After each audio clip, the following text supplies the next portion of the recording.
What is up, everybody? It's Dr. Vibe here, host and producer of the award-winning Dr. Vibe Show, the home of epic conversations. I'm the home of epic conversations and the host of epic conversations. As always, I like to say you're blessed, highly favored, a magnet for miracles, and a solution for someone's problem. 2018 Innovation Award winner given out by the Canadian Ethnic Media Association. And one of the other things I do online is I host monthly conversations for fathers that are co-sponsored by Dad Central, Canada's national fatherhood organization, and Dove Men Care. And you know what? This is, I guess, reminiscence week, because early on we had V. Cherie Williams, who I first had on the Dr. Vibe show back in 2011. And now we have two other friends, a wonderful couple that were first on the Dr. Vibe show back in 2013. Yeah, over 7 years ago, and they are still as much fun and as wonderful as ever. Rufus and Jenny Triplett are a husband and wife team that has been married for over 30 years. They help couples, singles, entrepreneurs, and workplaces enhance their relationships with self-help products, actionable tips, structured interactive workshops, and facilitated training based on 30 years of marriage, education, and certified experience. They're military veterans, best-selling authors. They have released a book a few years ago called Surviving Marriage in the 21st Century. They're also empty nesters, business consultants, and mentors. Certified in entrepreneurship. They did a slamming TED Talk a few years back called The Power of No. Please check it out. If you don't know how to find it, if you go to the Dr. Vibe show, look at this post promoting this conversation, and the post is there. The video is there. They've appeared on various various platforms, media platforms, including CNN, HLN, New York Magazine, Ebony Magazine, Essence Magazine, Black Enterprise, MSN.com, the Huffington Post, Dr. Phil, LA Times, Reuters, USA Today, and REDBOOK Magazine. So basically, they've been everywhere. They are everywhere. So you know what? But tonight, they're here. So welcome back. After a few years, Rufus and Jenny, how we at? How we do? Hey, Man, who he talking about? where you been, girl? You been Who everywhere. did all of that? You need to quit traveling. Who did? I mean, who did they You say costing me money. That's too much. He done reminded me how much Who money I did done they spent. say we be dragging our resume through the door, just dragging that resume through the door. All I'm saying, we about to cut down on some trips. That's a lot of money. And you know what? we just getting started. So that resume about to be drugged In there, who? across the floor. Okay. Okay, Hey. What's up, Pete? What's up, family? How we been? Oh, alhamdulillah, we cannot complain. You know, we are in the midst of a pandemic. It's called being tired of being tired. Yeah, we're in the midst of pandemic, and y'all getting treated a little bit better in Canada than we getting treated here in the States. Okay. Yes. Yeah, your boy don't want to give us no 900, let alone 600. We ain't trying to pay a brother nothing. So since you opened it up, how you handling 2020 so far? Well, you know, we've been good, man. You know, we've been taken care of. You know, I'm just concerned about the government not taking care of its people. When its people been taking care of the government, and now the government don't want to take care of its people, man. I've been trying to fight for the people and be somebody's word, or trying to get to these people to let them know it ain't no handout. You know, this is a pandemic we dealing with, right? Mm-hmm. But anywho, man, like I said, like she said, now y'all they got it better in Canada right now. I know somebody gonna tell me why don't you move to Canada then? Because I don't want to move to Canada. Let me just say, Dr. Vibe, last year was very challenging. It was challenging for us. We had started a transportation business. So we man, I put all my money up in here too, like across the country with our transportation business. We were gone like 3 weeks of 4 out of every month. I was trying to get trucks and vans and all kind of. We would only come home for a couple of days. So it was just, just really putting in, because it was an investment for us, right? So we got to the point where late last year, Well, we had several of our vendors who did not want to pay. A Joker didn't have my money. We had problems up in here. Maybe they saw this pandemic coming and we didn't see it. But either way to go, they wanted to hold on to their money. So we were in court a lot from September to the end of the year. We were in court a lot. I mean, seriously, like suing people. Oh, somebody gonna give me some money. We sued so many people. We were getting contacted by like Judge Mathis and Hot Bench and Judge Judy. All the judge shows was contacting us like, y'all got a lot of lawsuits. Judge Maybelline, ain't she a court, a divorce just, court? What divorce court calling us for? We had so many people. Either way it goes, we won all of our cases, right? So we didn't think, we were like, okay, we got through 2019, okay? So we're thinking 2020, we had some things lined up for real. 2020 is going to be a fabulous year. We were getting a full schedule as far as our speaking and stuff is concerned. We had international invitations. We're international speakers, international invitations to countries like Pakistan. People like us don't get invited to Pakistan. That's okay. True. So people, invitation to Pakistan, invitation to Georgia, like right next to Russia. Oh, I was about to say we in Georgia. People like us don't get invited to that, right? So we had all this stuff lined up, and boom, here comes. said, "Not today, partner." Here come the Rona. The Rona we ain't hooking you up just yet. Came in like a hurricane, and our whole schedule just was demolished. Just go in the blink of an eye. Find myself just sleeping in bed every day. Yeah, like that movie Gone in 60 Seconds. Yes, it was gone in the blink of an eye. It all gone, just gone. So, but it was all good. Yeah. Well, hey, we move on, man. Yeah, you persevere. Hey, and after that, we pivoted again. So, man, we the pivoting couple. We pivot every time you got to pivot. Right. We pivot. So we pivoted and we started selling T-shirts, and so we have a whole new T-shirt line. We bought me a press. Yeah, we didn't think it was going to take off the way it did, but we have a whole T-shirt line that went crazy because with the George Floyd, murder and all the protests and the riots and stuff that came in. They killed that man. Don't say nothing else. They killed that man. Yeah, I mean, it became really, really popular, and we had some really cool T-shirts. So that's what we started doing. We started selling T-shirts, and hey, okay, the marathon continues. Like we could just stay on the last 8 months. But I do, because there are probably some people who have never heard or never met you, at least digitally, before. Well, I ain't never met them either. It's true. Before that. We want to go before the book. Okay. We said we're going before that. Hold on. Okay. Back in 1973. No, we ain't going that far back. I was going back. No, we ain't going that. How far back we want to go? I was a little youngin'. Well, okay. So here, let me make it easy for you. You are the marriage couple. Mm-hmm. How did you meet, and how did he propose? We going that far back. Like I said, back in 1973. No. I didn't know she was looking at me like that. No. She was looking at me from the corner of her eye, and I kind of thought, I said, no, looking at me? No. Is she? I bet she looking at me, partner. Back in 1986. 1986, I was working for a radio station. Tell them how you was looking at me. You gonna have your chance. I saw you.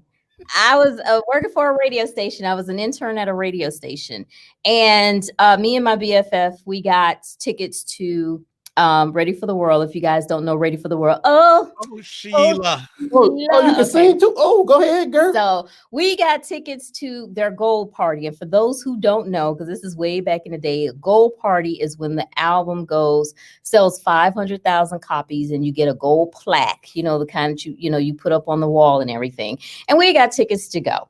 So we went and we met the group and a whole bunch of other people and his family, the group's family. And my husband's first cousin is in the group. And we didn't meet that night, but we met the family. So we stayed in touch with the family. And within our mixings of meeting up in each other or whatever, we eventually met. Boring. I like the part where you was checking me out, peeping around the corner. No. That did not happen. That did not happen. We didn't click when we first met. I didn't really like him when we first met. You didn't? No. Could have fooled me? No, I didn't. You fooled yourself. Well, what was you looking at me for then? I wasn't looking at you. You were licking your lips. You was trying to get me to look at you. In there, Look, I did not like you. don't believe the hype, people. Okay, we're gonna roll with that. If she's still rolling with that after 30 years. This ain't no TLC, married at first sight, love at first sight, all this stuff. No, this ain't one. Oh, it was a love at first sight. This is so Rufus, I'm gonna ask you a question here. When did you know that Jenny was the one? You better tell it. She messed around and went to the military in 1989, and I was like, 87. Is she gone for real? Oh, you ain't gonna say bye? Nothing? Nope. Partner? Nope. I joined the military the next day. I was done playing. I was like, oh no, you ain't going nowhere up in here. I joined the military and tried to find her. Then I joined the Marine Corps, so I wasn't nowhere near her. And then she found out I was in the military, and she sent me a care package. And if y'all ain't never been in the military, you don't send nobody no care package that's in the Marine Corps, maybe in the Army or the Navy, but do not do it in the Marine Corps. Dude made me try to eat all that candy and the teddy bear. He made me try to eat everything that was in that package in one night. Anywho, I was sick the next day, but I've been hearing that story ever since she sent that care package. 5 years. Ever since she sent that care package, I've been it ever since. I knew, I was like, how she find me in the military? What kind of woman is this? Jenny, you're not saying much. You're smiling enough, but you're not saying a lot. Or resourceful one. That's yeah. So Bear Slate says, I think she was looking. You know what I'm saying, partner? You know, when I heard he went to the Marine Corps, I had to have some sympathy on him because I told him not to do it. I told him not to go to the Air Force. You know, Marine Corps. No. I had to go to the hardest. They said they was the hardest, the meanest. And I'm like, I'm mean and hard. What's up? So I had some sympathy on him, so I sent him a care package. Oh. You don't do care packages in the Marine Corps. That's why they're hard. That's why I told you not to go. Okay, so Rufus, you still haven't answered my question. In 1989, when she left and went to the Marine Corps. Don't worry, I love you, Jenny. I got your back. Don't worry. Okay. I got you. Here you go. After that, after I got out the military, I moved to Atlanta, right? And I heard she was at home in Flint, in Saginaw or in Flint, Michigan. She was at my relative's home, and I was like, "Dang, she's still around?"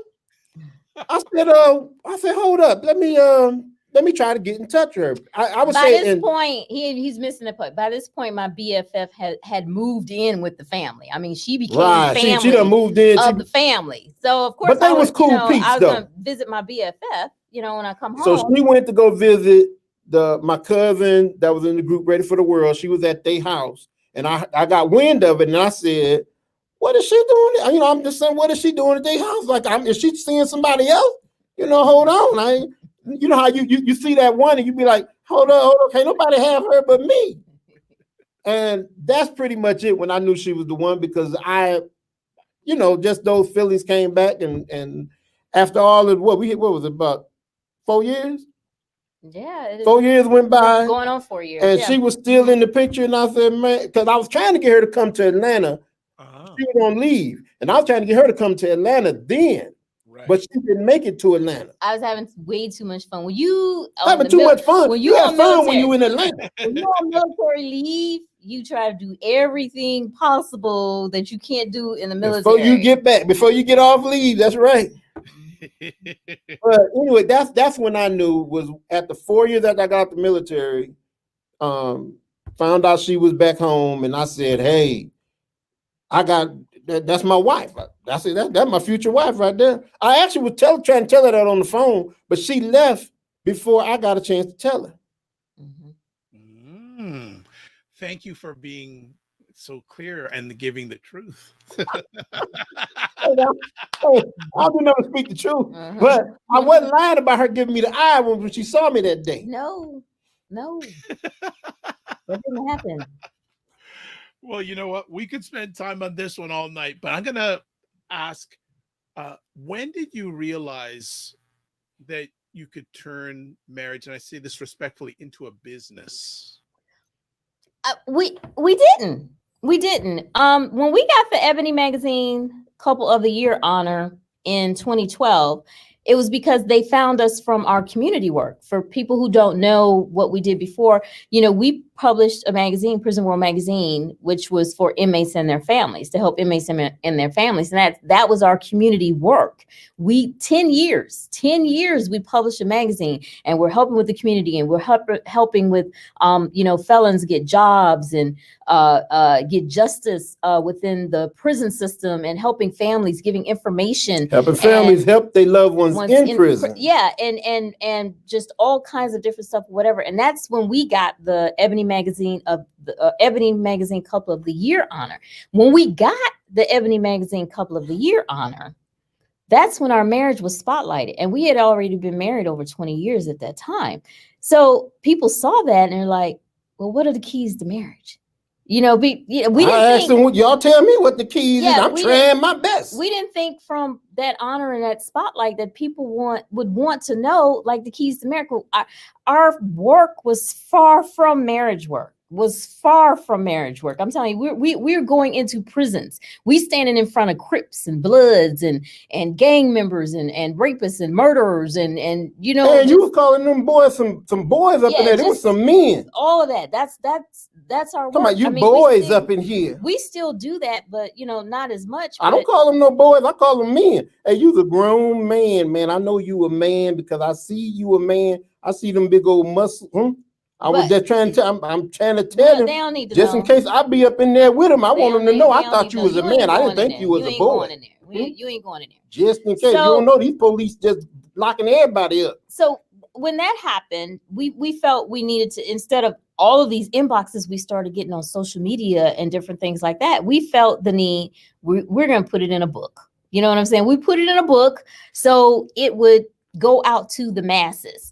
And we tried to get somebody to publish it, our book, but it was on deaf ears. Like all these big name people, that has all these initials and everything behind their name or whatever. They have all these books and different stuff like that. We was like, okay, fine. We just want a voice in the space because people are asking us. So we'll self-publish and we'll put it out ourselves. And that's exactly what we did. Guys. We put it out ourselves. Surviving Marriage in the 21st Century. You see the Ebony Magazine Couple of the Year. I 13 like easy tips to help you get to 20 years and beyond. If I can keep somebody from having to go through the punishment I went through. Punishment? I was punished up in here. So you were a punisher. How about Girl, that? Please. How about that? I don't put my hands on nobody. No. We didn't deal with any type of domestic violence or anything like that. But what I'm saying is, in the marriage you go through some things. And if I can stop a brother from going down that same road of trying to control your woman, which is literally impossible, even the ones that you think you're controlling, you're really not controlling them, partner, because eventually they get wind, and then they know what they're doing, then they're going to manipulate the whole situation and then make you look stupid at the end. But I didn't look stupid. No. I just want to talk about this a little bit more because there's two stories here, okay? We didn't know. One is the truth. We didn't know, they're both the truth. We didn't know the book game. We didn't know nothing about publishing a book or anything like that. We published a magazine, but this is whole different. I mean, different, putting together, constructing a book, getting it published, getting all of that. We didn't know anything about that. So we learned our lesson about book publishing and putting it out ourselves. Actually helps some people publish their books. Right. So that helped us with being authors and being able to help other people in regards to, because everybody got a story to tell their book. And the other lesson is about the longevity. Okay. So even though we self-published this book, we had a lot of naysayers. I had people telling us, we'll never get media, we won't sell a lot of books, it won't get noticed or recognized by anything like that. I told them if one person benefit from my book, I'm good. The devil is a liar. The devil is a liar. What kind of devil? We have sold over 100,000 copies. Wow. To date, over 100,000 copies. It's been translated into 3 other languages. It's in Italian, it's in Portuguese and Spanish. I thought it was in Braille. No, ain't that a language? Braille. As a matter of fact, we should look at it. Getting Braille. 100,000. Without a big publisher. Yeah, 100,000 guys. That's a chapter in our book. Learn how to agree to disagree. Yes, it is. As a matter of fact, to disagree. I disagree I'm going to pull it all up. the So time. it's funny how that comment came in, because that is a chapter in our book. Agree to disagree. But you better learn how to disagree. Yeah. So we've sold over 100,000 copies of the book. It's been translated into 3 other languages. It's taken us across the country and around the world. Last year, because of our book, we spoke at a global conference in Paris. It was a global conference, and we got to speak on the state of marriage and divorce in a global aspect, in a global arena. So, I mean, we've spoken in 7 different countries in regards to that. Just before we came on, I just got an email from South Africa, and they want us to set us up for a tour, to do some workshops and different things, in that country. Mind you, I learned that one word, Guten Tag. That's German. That's German. Well, I was speaking to somebody in Germany. We need to look at Germany. Mind you, we had people tell us we would never get media.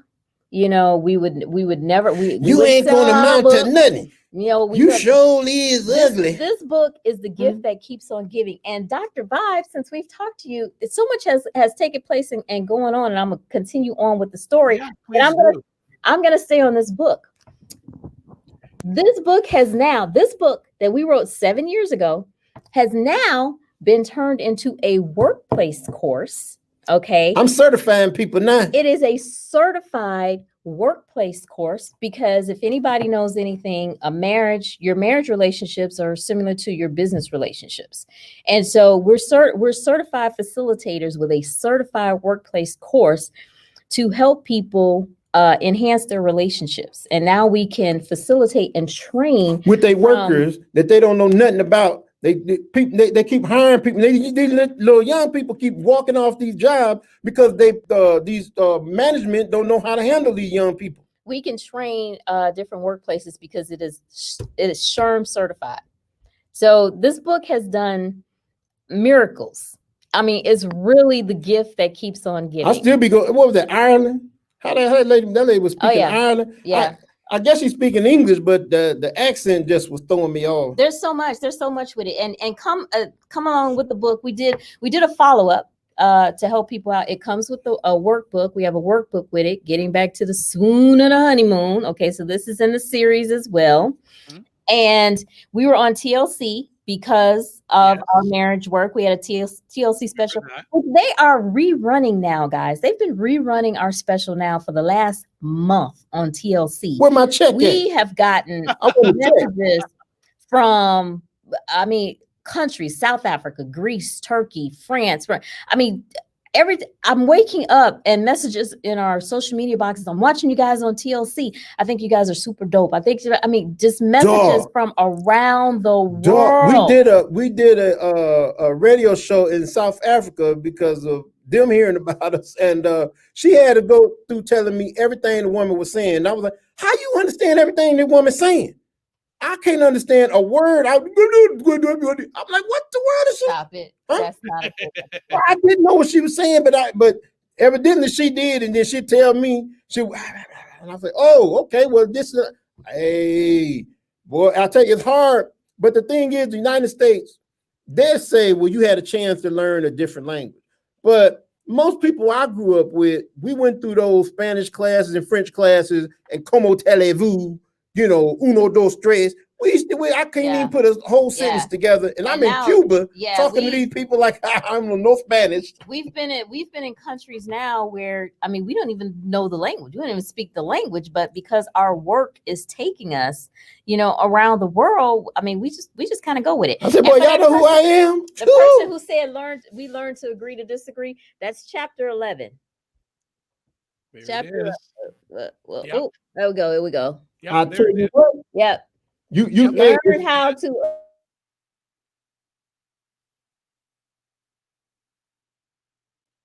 Okay, we're just having a little bit of technical difficulty.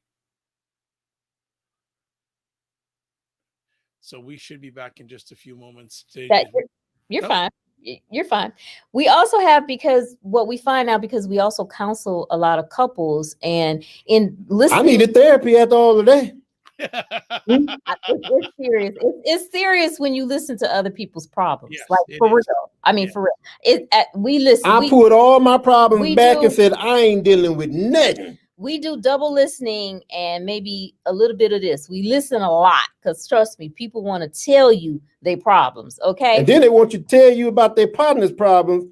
Ain't they sitting right there to let me know what their problems Instead of is? letting their partner talk, they want to tell you like, what the problem is. I see what the problem is in this relationship right here. Right. So what we're finding is that a lot of couples have a failure to communicate. They don't know how to communicate. Because when you grow up, you hear that all the time. You gotta communicate. But how do you communicate? Right. Nobody tells you how. A lot of people, you'll see these gurus that go on TV and stuff like that or whatever, and they say, oh, keys to a great marriage is communication. But they've told you nothing in all of that. Ain't told you nothing. So we came up with this game. We have a game now, which is the Surviving Marriage Couples game. Conversation. Okay. And it has 3 categories: for better or for worse, for richer or for poor, in sickness and in health. I like in sickness and in health. I don't like that for rich or poor. Yeah, and what we designed this for is for people can talk. When I'm crippled in a wheelchair, I want to know what you're gonna do. And Dr. Vibe, we can't keep these in stock. They sell out. The games sell out. So a month or so ago, we've had to reach out. Our U.S. distributor has failed us because of COVID. Yeah. So we had to reach out to China to try to figure out how to get it manufactured expediently, for less cost and different stuff like that. So now our game is being manufactured in China, so we could try to keep up, with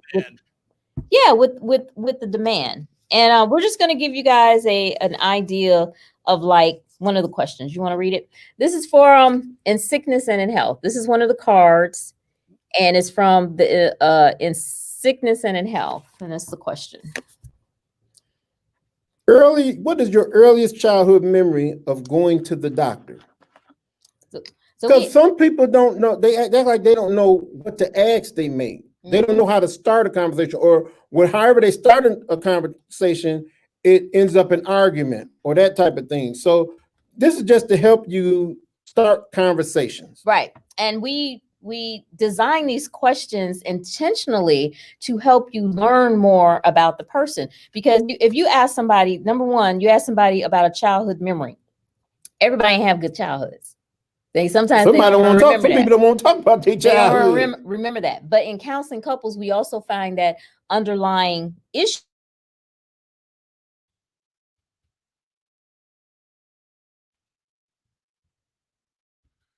Okay, we're having another bit of a small technical difficulty. I'm speaking. We're going to be back soon. Hope everyone's enjoying the conversation. As you see, Rufus and Jenny are on fire.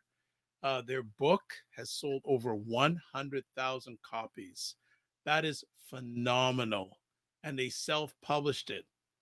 So if you have a dream of self-publishing your own book and you don't think you can make it big, Rufus and Jenny have just eliminated your excuse, because they've been able to do it. And you look at how many opportunities they have around the world to speak and share.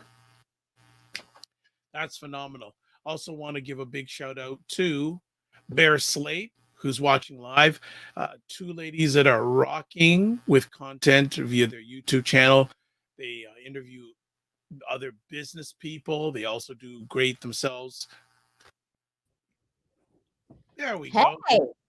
We got hey, you. I told her to pay the bill. She didn't want to pay the bill. y'all on that Canada giving y'all $2,000 a month, but y'all got shoddy Wi-Fi. Hey, we do got fiber optics over here. I don't know what the problem is. They giving y'all $2,000 a month. We can't even get $600 a week, but we got better Wi-Fi over here. Better go sell some more T-shirts, girl. You want some more money? Let me ask. There's so many different directions I'm going to go, but why? No, I'll save that to the end. With marriages, one of the things I believe that most people do not do is they don't develop a friendship before a relationship. What are your thoughts on that? Man, well, it's like this. I think number one, before you get in a marriage, you got to learn some things about the person, right? I don't care what religion you are, you got to learn something about the person. You don't want to just go in a relationship blindly. You don't know nothing about this person. Then you get in there 2 months later and find out, I don't even like this person. I don't even like you as a person or a friend or nothing else.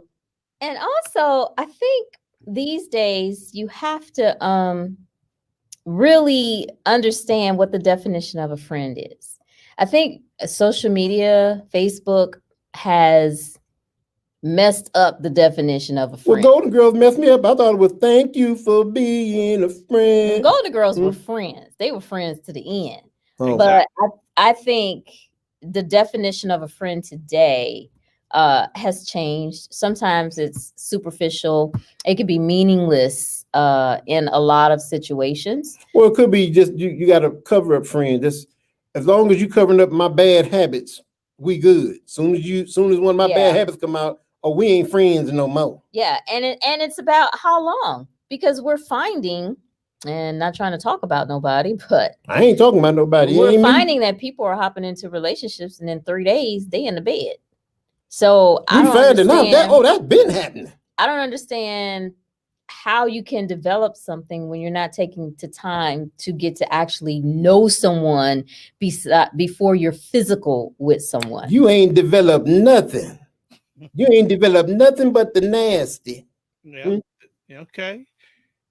So are the challenges that your client or the people you're helping in the beginning are the same things you're hearing today?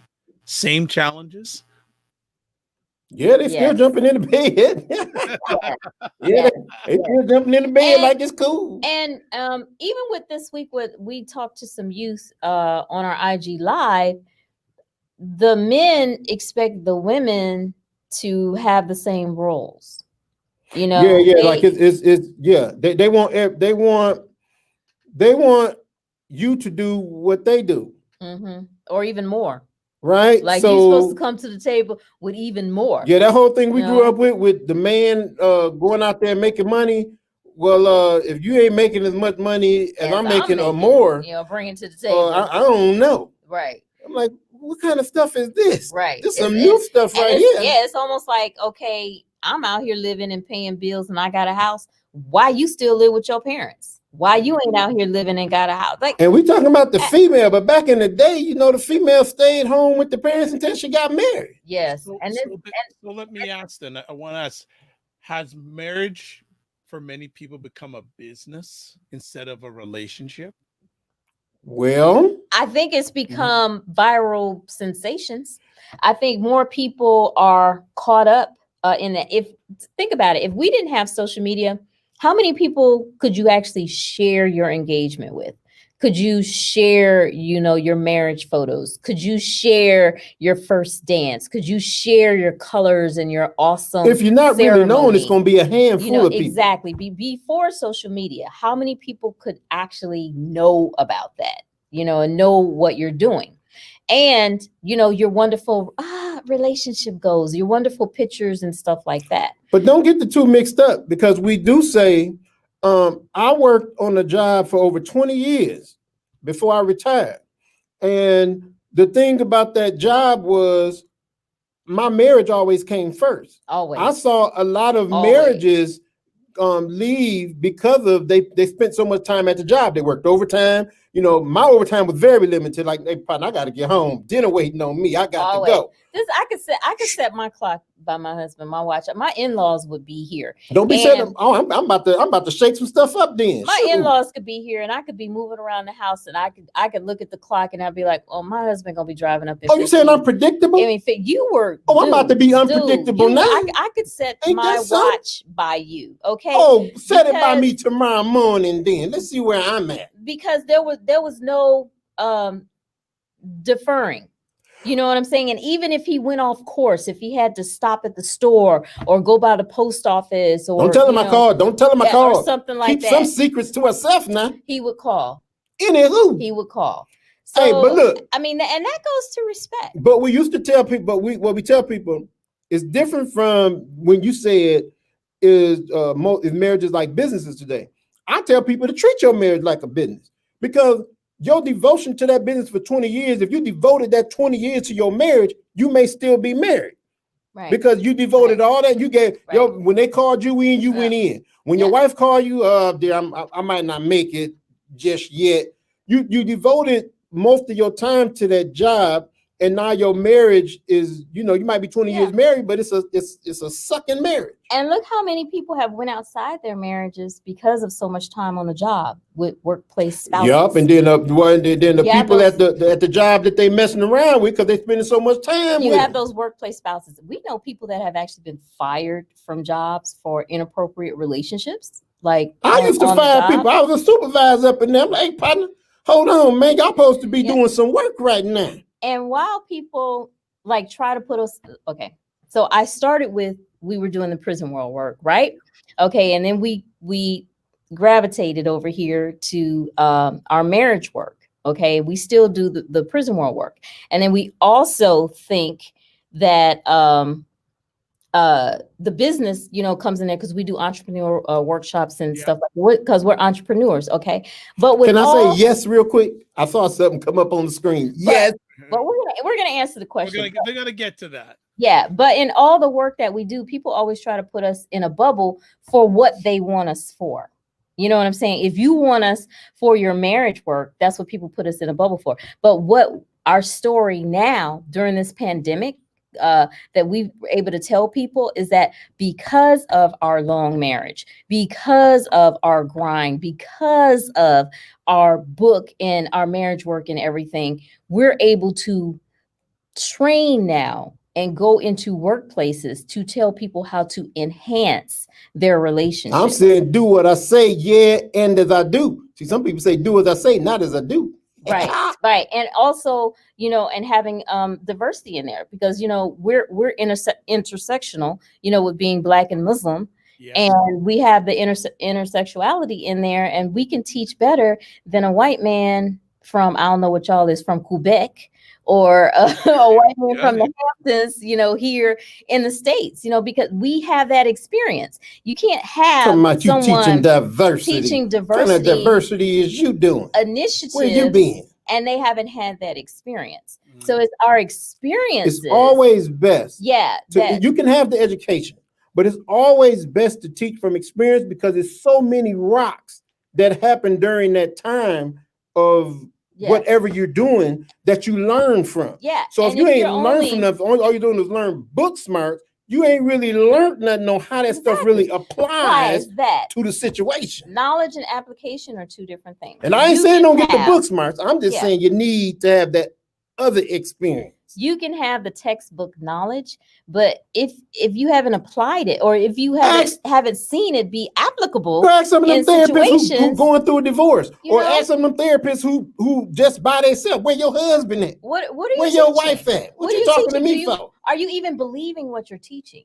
Because it's just like you're just spewing the words off the page. How did that work for you? Are you still married? That's why, look, if you got 20, 30, 40-year people married in your family or somebody, go to somebody else's family if you ain't got it. But them the people I started talking to, I almost got divorced about 9 times. Up 9? Huh? I almost got divorced up in here, but I was talking to people who they ain't had no stake in the game. But when I started talking to them old folks, and those folks started telling me, Potty, you need to go and sit down. Don't you worrying about the wrong thing. That's when I started getting good advice, and that's when I started turning my thinking around to not getting a divorce to making this thing work. We said for better or for worse. Let's see how this works. Baby, we got $1. Why we got $1? Because I ain't go to work today. What we gonna do? I tested this marriage. Back to the question. Yeah, well, before we go to the question, I just want to shout out Coach Danny Stone says, "Hey, Dr. Vibe, these two are on their hustle." Oh yeah, they've been on their hustle for a long time. I'm saying long time in respect of today's Independence Day in Jamaica. Long time. Okay, no problem, man. We sound like we in China. Long time. And Bear Slade is asking, do you think people are afraid to commit and blend their money? Yeah, but let me explain. Take those separately. Let me explain, because we speaking from experience. We blended the money, and I was like, where all my money going? What? We shopping again this week? We shopping next week too? You got a lot of nerve. How much more shopping we gonna do around here? You want to talk about shopping? So I got her an account, and I got my own account up in here. Who shops more than me? Who shops more than me? Who had Amazon coming to the house every day? Every day. Well, every day. We woke as long up, as they deliver my product. We woke up. With, okay, are we expecting any deliveries today? 3, 4, 5 packages at the door. Amazon. There were some good packages. All with your name on it, my brother. All with your name on it. I use every single one of them too. But my point is, we got a bank account that we have now. But again, it's that learning to communicate. Now, it's good to separate the accounts until y'all get a better understanding on who needs to be over the money, right? 9 times out of 10, one of y'all are better at keeping track of that money and keeping bills paid and keeping things on time. I ran across where the husband do it. I ran across where the wife do it. All right. That don't mean that because this person is over the money. I mean, first you got to have trust anyway. But it does not hurt if you have to separate them accounts for a time until y'all figure that out. A lot of people stay in there and they keep them accounts together and the marriage is going downhill. That's something you don't want. So if separating the accounts for a time until y'all figure it out is going to keep y'all sane around the house, I say do it. Let's talk about the commitment.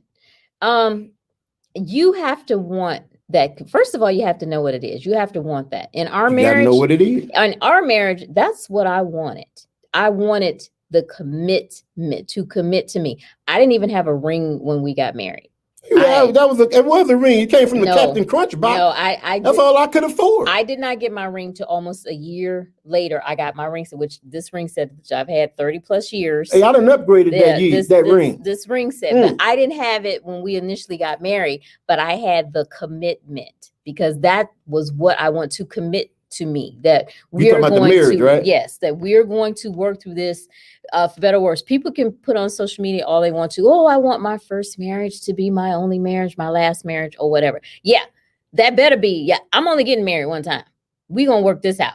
That's what that's going to be. So to understand what that commitment entails, then you're able to commit to someone. What that means, not a superficial commitment, but you have to know what that commitment is. Yes, what that means, and that's between y'all. Whatever y'all say this commitment is 9 times out of 10 what it's gonna be. Yeah. So if it's about money, that's what that commitment gonna be. And some people want this so they could flash it, around social media and everything. They want the big wedding that we didn't have a big wedding. We got married in a pastor's quarters at a little chapel in DC.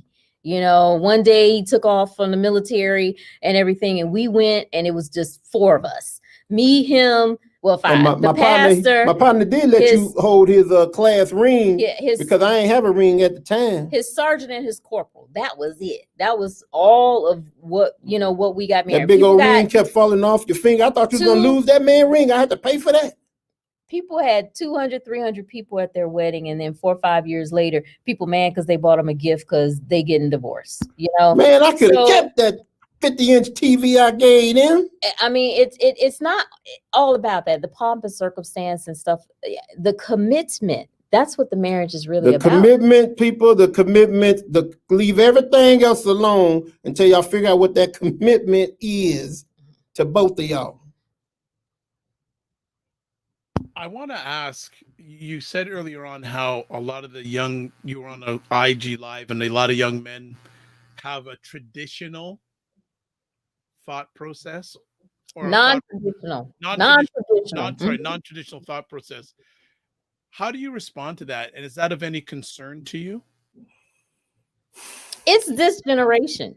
These doggone millennials, as I always say, these doggone Well, they doing that thing in a lot of ways. You know, they taking to the streets. They fighting for their rights on jobs. I've seen them walk off a job in a day or two, go on a job and didn't like the way somebody was talking to them and walk right back out the door. People like me, we took the way people talk to us or whatever, and we just did the job. I stayed on that job for 20 years and didn't like half them people. If you're watching, no, I did not like you. Part of the problem is that they don't have good examples. You're finding that because we have millennials, so millennials with parents our age, they don't have good examples of people that are married. Most black people definitely don't. And they don't want their grandparents' marriage. Because they're saying, oh, they put up with too much. That's my grandmama did. I ain't putting up with all of that. How long your grandma been married, boy? Your grandma been married 50 years. That's way too much. So, but you have to remember, with our generation, there was a lot of things that came into play. You know, the crack epidemic and mass incarceration, a welfare system, and single, motherhood, and good all thing that I ain't smoking no crack. So they don't have a lot of good examples, and that's a real problem. So that's why, we try to talk to as many young people as possible to let them know that this is possible, and you need this, for future generations. Them young folks keep asking us about our marriage. So, I mean, it's good as far as that go, that they even asking concerning the marriage or like what they see. And so they want it. But again, their ideas of marriage, I don't know. If you're looking at my example, I guess look at my example. I mean, treat her right. Keep her first before yourself. You know what I'm saying? I mean, it's a lot of things. Stop shaking the table. Shaking it. You might be doing the boogaloo or something up here. You don't know what I'm doing. You don't know what I'm doing, girl. And just taking a look at some of the comments, and David Hughes from Australia says role modeling is so important. Mm-hmm. Hey, David from Australia. And a lot of people don't see it. We've been trying to hook up with Australia too. We have a lot of fans in Australia. Don't they got kangaroos? I ain't boxing no kangaroos around here. I would love to see it. Who? I ain't boxing no kangaroo. I'm running. You and a kangaroo. Y'all gonna tell me, don't run, don't run. Who? Don't run. Yeah. He coming towards me. I'm out. Now that would go viral. There you go. David says, I like this couple. There you go. Hey, we like you too, David. That what's up, man? Oh, Leslie saying, let her talk. This is how they roll. Okay, no. Hey, ma'am, you ain't got to tell me but one time. That means you shut up. She said it nicely. Thank you. She sure did. I appreciate that. So for both of you, what effect has 2020 had on couples that you have been it's a whole different ball game 2020 because the C word has affected people. Well, you said at the beginning how it's affected your business. I know it's I'm gonna let her talk. I promise y'all. But what they did with this COVID was say, again, they don't know how to communicate. That's what 2020 is teaching me about couples. And you can't stand being around that person. You ain't been around that person for 2 months. Anyway, I'm shutting up right now. I'm going to start with the good. We've seen several people actually start businesses. Like couples start businesses. Some people quit their jobs. And they start businesses in this pandemic, which I think we've seen people open up shops. We've seen people come up with really like creative ideas, to help in this pandemic situation. So that's pretty cool on that side. But as far as the negative and hitting couples, besides for the people that's having babies, because, you had them babies popping up. But we're finding people that cannot stand each other. Like their whole marriage is a facade. They're just going along because they were busy with their jobs and their day-to-day lives and different things like that. Now they actually have to face the person. They ain't have to deal with each other 24/7, that they stood in front of God and family and friends and said, oh, I love this person so much. It's really not funny. And it's like, I can't stand you. Because I really want marriages to last 20, 30 years. Yeah. And we're seeing a lot of celebrities as well. Because, they be off working, doing movies and different things like that. And now they're at home with their people. So wow. It's like, yeah. Wow. Yeah, I think it's really interesting. This is a generational thing. Mm-hmm. This is the effect of it's going to last for years and years and years to come. I'll ask this question. Do most of the people that you help, are they Black? I would say most are. But I can tell you it wasn't all Black people that bought our book. Oh, it wasn't all Black people bought the book. It wasn't all Black people that come to the workshops. It's some people who will not admit it, but we found out that some Trump supporters bought our book. Not only did they buy the book, but they benefited from the book. And even after finding out who wrote the book, they didn't meet us though. Now they didn't meet us, but finding out who wrote the book, they actually told some friends of ours how much the book helped them. I'm gonna tell you guys a quick story. In our t-shirt line, we have surviving marriage t-shirts that goes along with our book. The brother that had on the t-shirt, he was doing some work with his friend. He's a cop. He was doing some work with his friend, and they had just lost their son. He had committed suicide, and they were going through some stuff in their marriage. He went over to their house. He had on the surviving marriage t-shirt. She wanted the shirt. So the wife wanted the shirt. This is the Trumpsters. Yeah, and he told her, well, it's a book that comes along with it. She wanted the book. So he gifted her the shirt and the book, and she read it, and she said it totally helped save their marriage. Changed their marriage, changed their way of thinking. It changed their outlook. I was like, what? If a white lady did that? Yeah, it changed everything in regards to how they were thinking, in regards to their marriage, and it actually helped save their marriage. Because I don't care if you white, Black. See, some people say yellow. I ain't never seen no yellow people. But anywho, it don't matter what your color is, this book, if you've been married, if anybody been married 20, 30, 40, 50, 60 years, they know everything that's in this book. That's number one.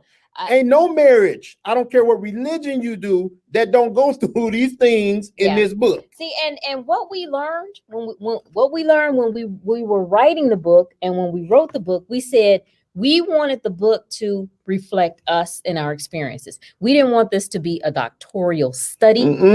People have all these, like, initials behind their name and stuff. This book is coming from Rufus and Jenny Triplett. I changed my name. Our experiences, our, how we interact, how, our thought processes and stuff like that or whatever. Because you got all these other people that's out here that's doing books. You got Steve Harvey, all these people, thought they was going to get married by reading this book. They thought they was going to find a man. Now they complaining like, I still ain't got a man. Okay. Oh, you got to be passive. You don't have your own thoughts. Oh, we got all our own thoughts over here. Yeah. All thoughts over there. And I'm telling you, the comments and the reviews, the realness, and and like, man, y'all just real. The feedback that so many people from around the world just continue. What was that, Europe? Like, your book saved my marriage. Your book saved my marriage. But again, if I could save one marriage, that was all my goal was with this book. It wasn't to sell over 100,000 copies. None of that.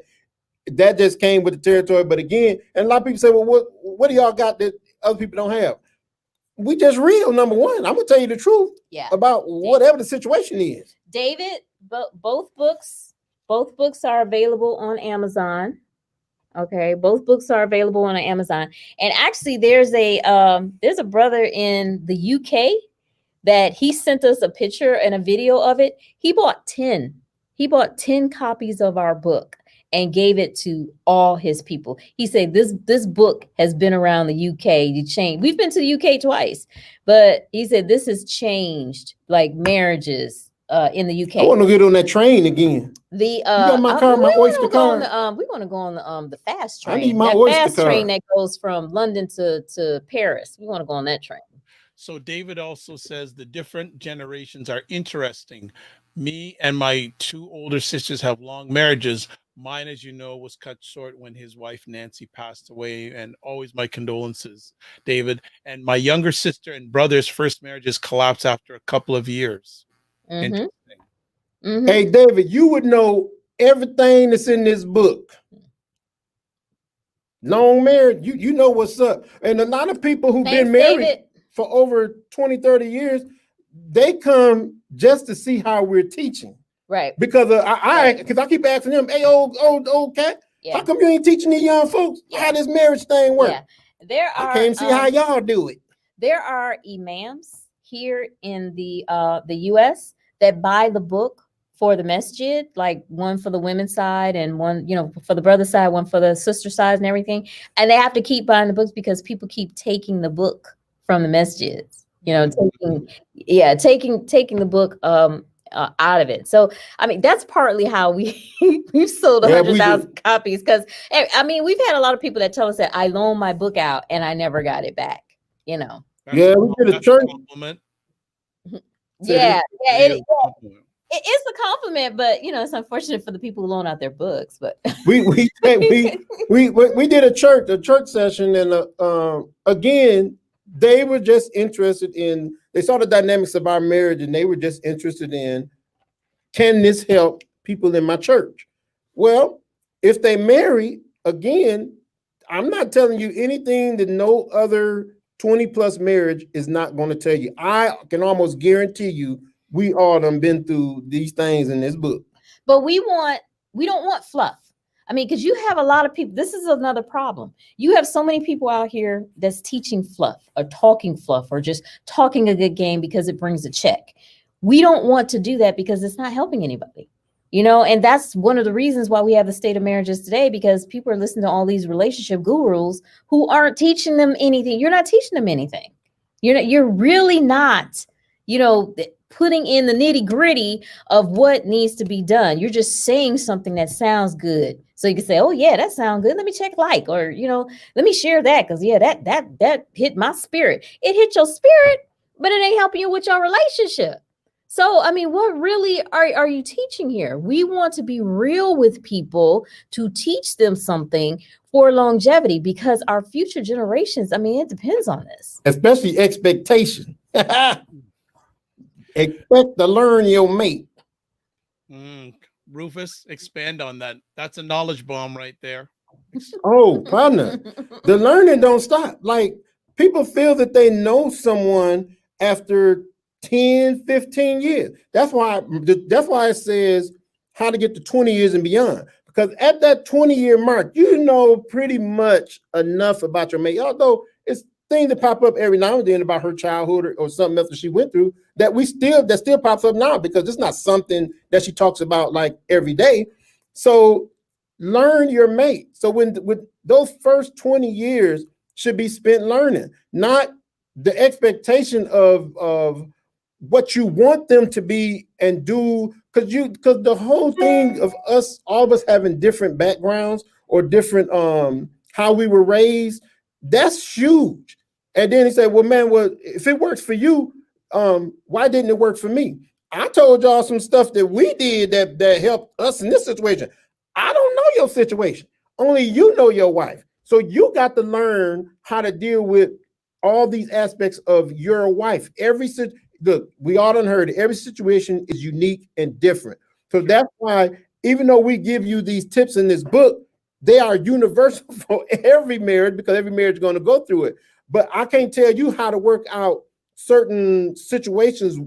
Or how does the communication work with your marriage? Is somebody high-pitched talking all the time? That might be too much for somebody, And you have to think about it depending on what age you marry someone. We married young. Okay, so we were 21 when we got married, but that was 21 years of life. Think about, multiply that by days, 365 days by 21. Not to say that you're going to remember everything before you were 5 years old, but maybe from 5 to 21. Hey, David, I kind of knew that, man. When you said that, I kind of knew that. You have a lot of memories. You have, things that happen to you, things that you've done, things that you've experienced. And people today, by the time they get to 21, these millennials and stuff like that or whatever, they've experienced a lot, because this generation grew up with the internet. Man, they were traveling overseas with me. Yeah, we didn't have the internet. So I didn't even go overseas when I was young. With the internet, and they've traveled abroad and all kinds of different things. So you think about acclimating with someone that you marry and that you get with, and having to share different things about yourself.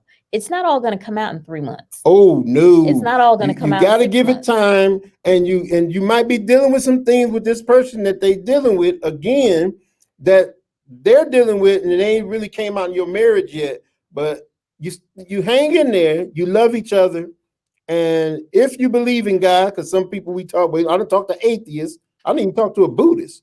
But anywho, whatever you believe, you stick in there, and if you believe in God, put God first, and kind of deal with that. But you got to, that learning process of learning your mate, that is real. And some people don't stick in there long enough to learn these things about their mate and make that marriage prosper, make that marriage better. And this is something that we teach people. Okay. People have 3 reactions when there's conflict. Okay. Fight. That's the wrong reaction. Flight. That might be a good reaction just for lead the day or something. Or freeze. Okay. Fight. Y'all are going to be at it. Screen not froze. Necessarily even meaning, physical fighting. But, you can give your partner a silent treatment. You can have disagreements about things. You can start making decisions on your own and not, conferring with your mate in regards to that. That's going to create more problems. Flight. We have a lot of that. People running. They running. We've got folks that's running that ain't even getting divorced. They just running. Yeah, they still in the marriage. Still married. They just ain't there. Yeah, they single, but they married. So and our whole thing with the book is to keep people married and love each other. And then we have freeze, which means you stay in the relationship, but you don't give of yourself. There's no more growing in the relationship. Just stuck. Stuck for no reason. Fight, flight, or freeze. And there's a lot of that. We're going to learn throughout this marriage. So that was a knowledge bomb. That was another knowledge bomb, this time dropped by Jenny. She just dropped that knowledge bomb. David Hughes says, I was married for 43 years. It takes love, empathy, and sensitivity, and understanding each other's likes, dislikes, and needs. Every day, David. And he also says, I knew David was married for a long time. Yeah, he also says there were 3 units in my marriage: me, Nancy, and us. I like that. Mm-hmm. Dave, that's right. You gotta have I got a room where I go in and I'm just chilling, right? Because that's my space. I like for him to go there. Don't cross this line right here. This right here is mine. Leave it alone. But David is 100% correct. Let me. Well, by the way, if you ever go to Australia, I'm sure David will be in the front row. You may need to have my VIP guest. That would be great, because actually, like I said, we had standing international invitations to different countries, and we're getting around to countries, and we would love to come. We have a lot of fans in Australia, which we're finding out. I didn't know I had nobody in Bucharest. It was that right. We didn't know we were going to end up in Romania. Who knew? So looking at that aspect, how has this become so successful? Well, none but God. We put God first in everything we do. That's number one. But we don't lose sight of our marriage.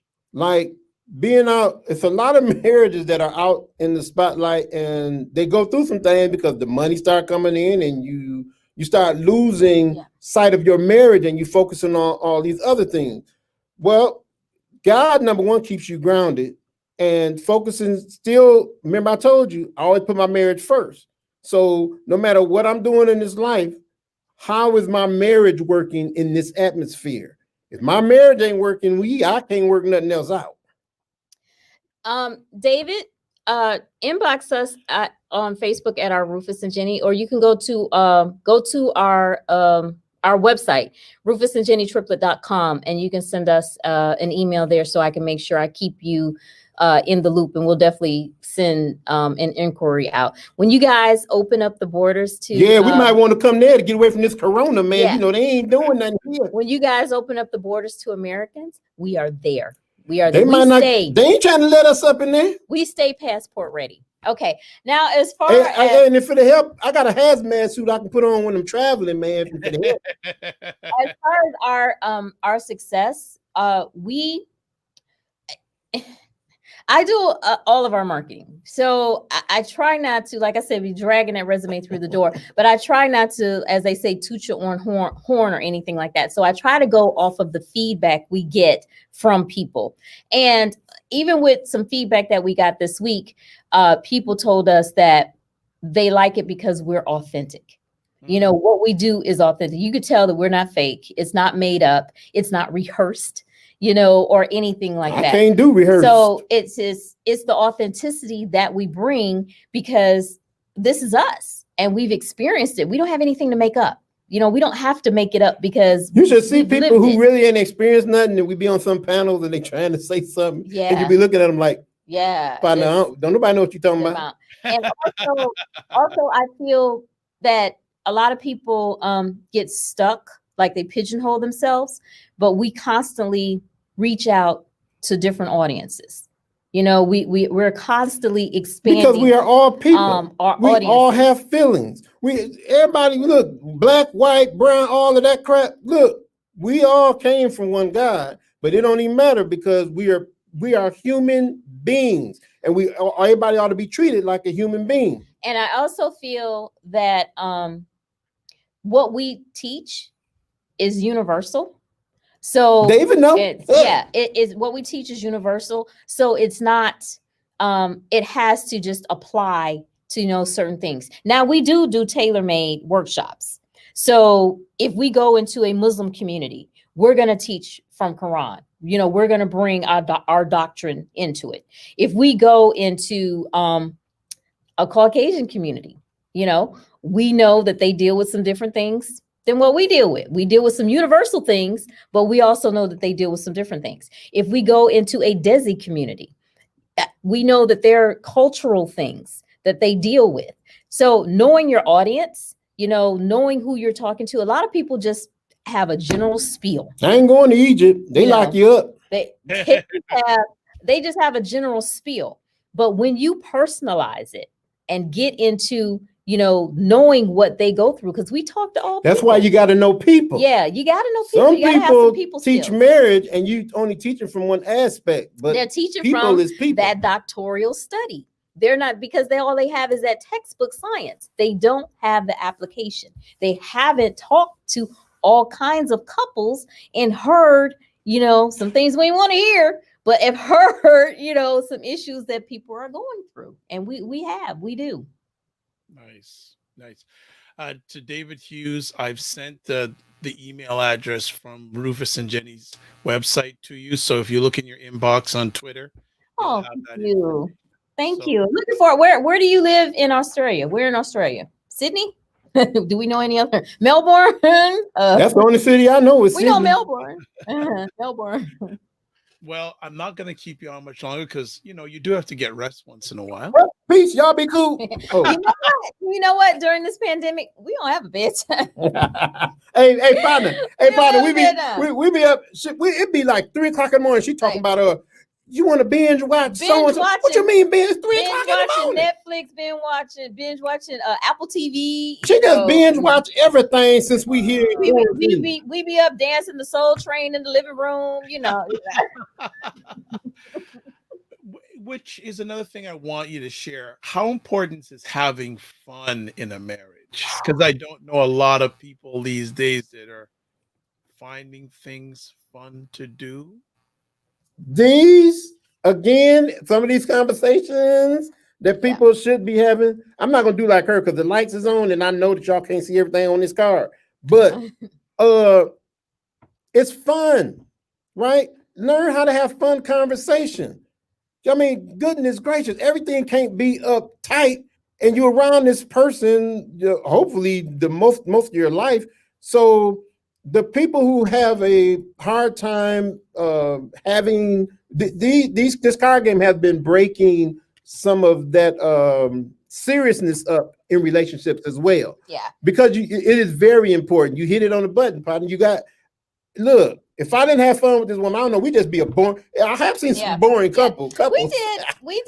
We ain't one of them though. We did a live today out in our backyard on our and she can't shoot hoop worth nothing. Out on our basketball court, and we just had fun with it. Can you throw the ball in the ring, in the hoop, hit the net? Even though we were talking about the $600 a week that the U.S. doesn't want to continue, we were talking about a serious topic. We were just out having fun, in our backyard on our court. And I mean, you know what I'm saying? Stuff like that, because we talk all the time. You don't have to think so hard about it. It flows. The conversation flows. I'm about to give y'all one more jewel before we leave. Look, creating great memories. I was gonna say good, but creating great memories. The more great memories you create, the more those bad memories go down to the bottom. So always create great memories or good memories, because those is going to be what sustain the marriage. When people get so pissed off, they want to walk out the house. And so when they get to thinking, they're going to think about them two bad things that happened, but think of, man, we went here. He took me out to eat. We went trap. We did this. We went karaoke, Even during this pandemic, we check, because we're used to traveling. Like, travel and speaking is 50% of our business. And so, we've been in the house all of March, all of April, all of May, all of June, and you've been having me do t-shirts like I'm working in a sweatshop or something. You were. It wasn't a sweatshop.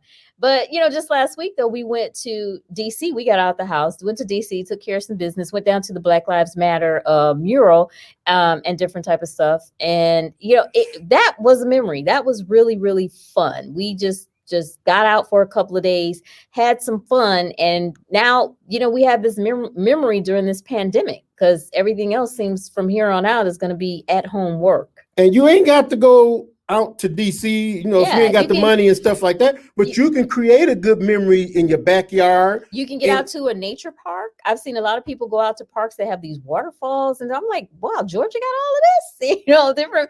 Different places you can find little nooks and crannies that maybe you hadn't experienced because you're off to Miami or Jamaica or someplace. If it's young marriages out there, y'all got to create good memories. You can't just think your marriage is you coming home and leaving and coming home, and that's all to your marriage. You got to create some good memories, a lot of good memories. I tried to drown so many of them bad memories that she had, because, I used to be, you still mad at that? Girl, let me hurry up and give you some good memories. Flipping the Rolodex. Yeah. Mm-hmm. And for those who don't know about the Rolodex, okay, go to your calendar on Google. Yes, there you go. Well, before we let both of you go, I'd like to ask this question. What message do you have for the women out there, whether they're in a marriage, and it may be I may have been segment, those are in marriages, those who want to get out of marriages, and those who are thinking about getting married? Now, I know some of them that want to get out there may be a justified reason, but we won't take it. And also, for what message do you have for the men out there? Oh, if you're getting hit, you better run. Men or women, if you are in an abusive relationship, run. Don't even wait. Get out. There's it's hard, but there's help.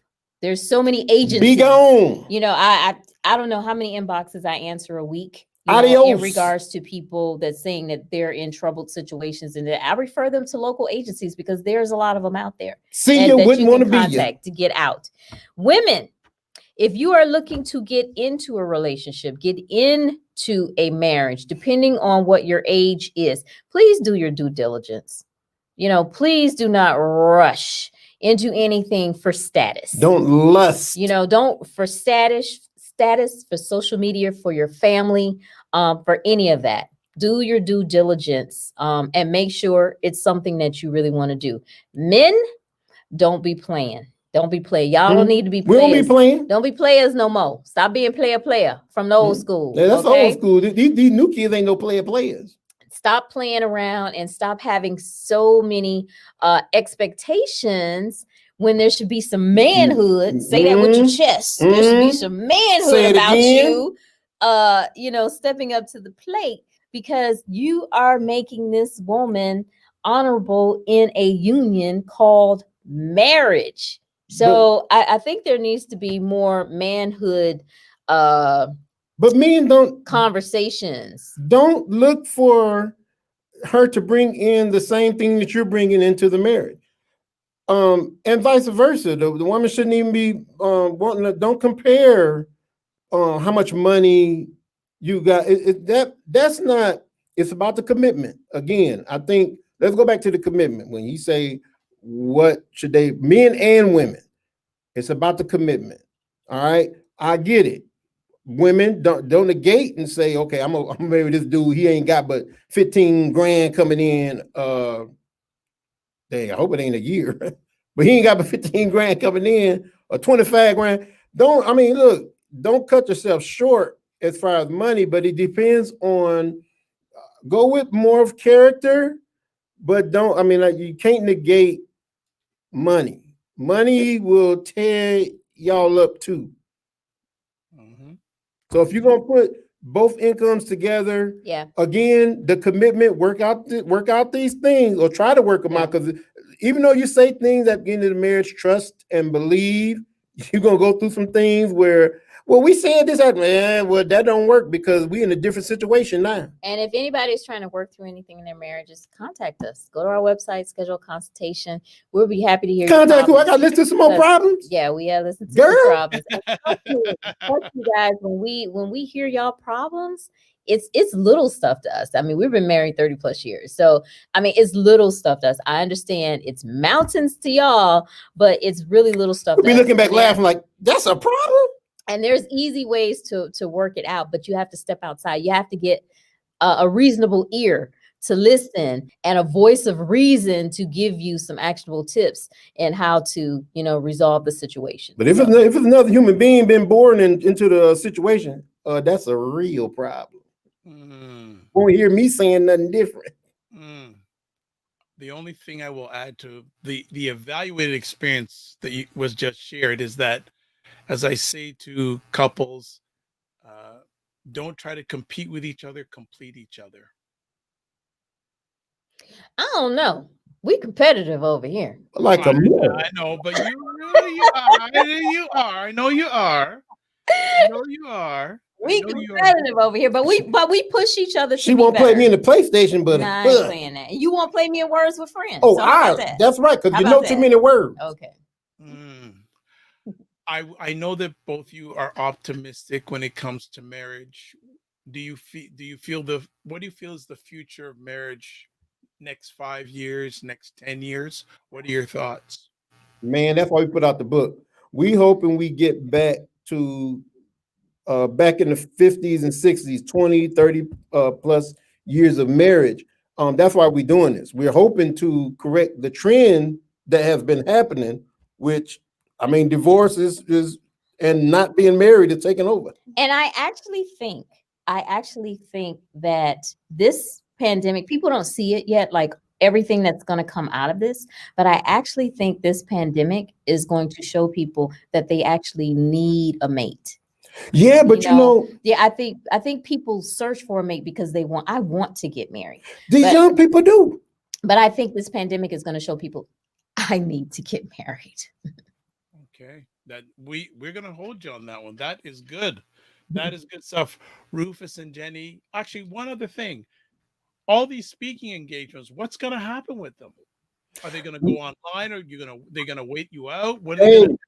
Hey, the first couple of months we was holding out. We was like, okay, we can't speak in front of a crowd. Nope. Now they're calling us virtually. Now we didn't even get to that part because I probably got interrupted.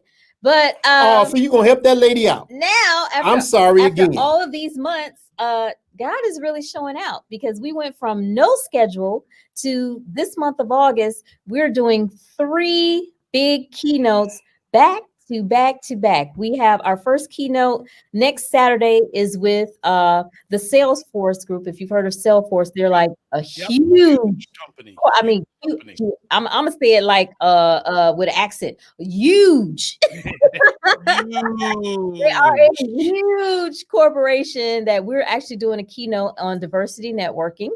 And then the following Saturday, we have another huge keynote that we're giving with the National Black Economic Conference, hosted by the Urban League, the National Black, which is another huge, exactly, brand. And to round it off for the month of August, we don't even know yet. We might get contacted by somebody else.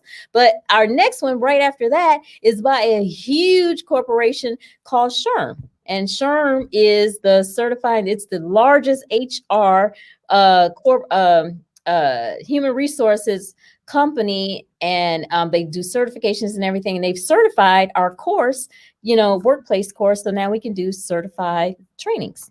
So we went from no schedule to 3 huge back to back to back keynotes. How they hear about me? Yeah, how are they hearing about you? Man, it's called networking. Tripping me out. They heard something though. It's called networking. We network outside of our circle. Like I said, a lot of people get pigeonholed. And again, you got to be it's about a people's person, right? I mean, they see. I think they see. I mean, we ain't prejudiced against nothing, right? I mean, the word is the word, and the truth is the truth. So I don't know. I'm just thinking maybe that we be over here. What do you think they saw? I don't know what they think. I think this we people. Well, as you say, if you are gonna be pigeonholed, you're only gonna be a pigeon. You got that right. You got that right. You're picking at scraps. You're gonna be picking at scraps. That's exactly it. Rufus and Jenny, thank you for all you have done, all you are doing, and all you will be doing. Let's not make it 3 years again, please. Yeah. Like, no, there's a whole lot. I'd like to have you come back and just talk about roles in a marriage. I think that conversation by itself, the way people are seeing it now, because intergenerational wise, I'm sure there's conversations within families saying, well, a wife should be this, a husband should be this, but then a younger kid saying, no. Yeah. Hey, and the young folks ain't having that for real. Okay. I'll reach back out to you at the end of August, because like I said, I mean, like we keep getting these emails, and just we're shocked and surprised, that people are calling us to the table like this. So I'll see what you shouldn't be shocked. You're doing great work. Thank you. You're doing great work, and I will just say, don't let the opportunities define your objectives. Got you. We good. All right. We'd like to thank everybody who caught this live. Dr. Tachi just jumped in, who hosts a great program called Mediascope, which is the livest conversation about media, tech, and pop culture. It's on every Wednesday, 5 p.m. Eastern time on Instagram Live. And then at 6 p.m., she's live on LinkedIn, Facebook Live, Periscope, and WJMS Radio. I don't think I forgot anything else. David Hughes, thank you from Australia. David, thank you, David. You helped make this conversation epic, and I feel that you'll have some book sales coming in the next few hours from David. Okay. And I will follow up to make sure he reaches out to both of you, and to Bear Slate, 2 great ladies who run a great online show and company, and Coach Danny Stone, and everybody else, and Leslie, from Ottawa, who has 30 years experience in the area of psychology and therapy. So we had a diverse group. I'd like to say thank you, everybody else, to watch this live on the replay. My name is Dr. Vibe. I'm the host and producer of the award-winning Dr. Vibe Show, the home of Epic Conversations. I'm the host of Epic Conversations, 2018 Innovation Award winner given out by the Canadian Ethnic Media Association. Also monthly host and co-producer of Conversations for Fathers that are co-sponsored by Dove Men Care and Dad Central Canada's National Fatherhood Organization. If you want to find out more about me, best place is go to my website, drvibeshow.com. My contact information is there. My social media information is there. My thousands of epic conversations are there. And if you want, you can contact me. And if there's a conversation topic you want me to host, I will get someone in my community, directly or indirectly, to come on and share about it. Last few things: live your life as a dream. If you can dream it, you can make it. Next up, sometimes you have to get smaller to get stronger. Block assumptions and then aim bigger, aim better, aim higher and wider. And as Robert S. Smith, the richest Black man in America, says, do not waste this crisis. And finally, thank you to BIA Media for doing, as usual, an outstanding production job. God bless, peace be well, keep the faith, and walk good.